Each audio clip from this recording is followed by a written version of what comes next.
Hi, I'm Hanna. In this episode, I'll share my personal feelings, beliefs, and experiences as I walk with and live for Christ. It's important to note that these are my personal experiences and reflections, not universal truths, but I hope they resonate with you. A few years ago, I worked in a busy warehouse that was a beehive of activity. Work was strenuous, repetitive, yet important for the company. I'd wanted to get off the assembly line and do something more interesting like problem solving or special projects and requested a change. My immediate supervisor told me I wouldn't be able to learn what was necessary for either of those roles. He didn't blink, didn't ask my qualifications or anything about me. Simply made a snap judgment and shut me down. I don't have to tell you how offended I was. Fuming, I returned to the line to work while rehearsing in my mind what I'd say to him or his boss when I had the chance. I planned to tell him about my college degree from a prestigious university.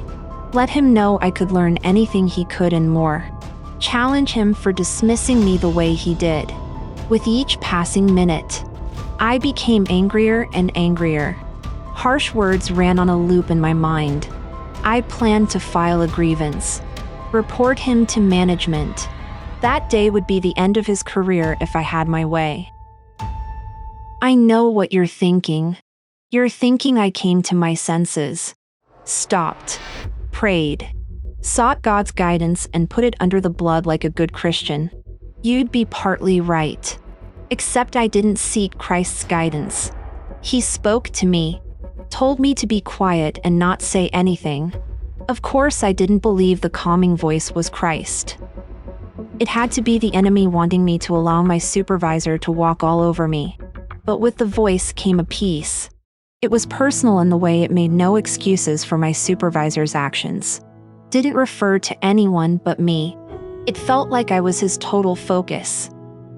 He wanted me to be all right. I still remember being in a daze as his peace filled me. I wish I could say things immediately improved between my supervisor and myself. It didn't. The change happened inside me as I gave the job to Jesus and worked hard.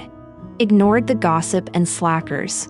In my mind, Christ was my boss and he watched over me. It made the job tolerable and shined a light on my performance.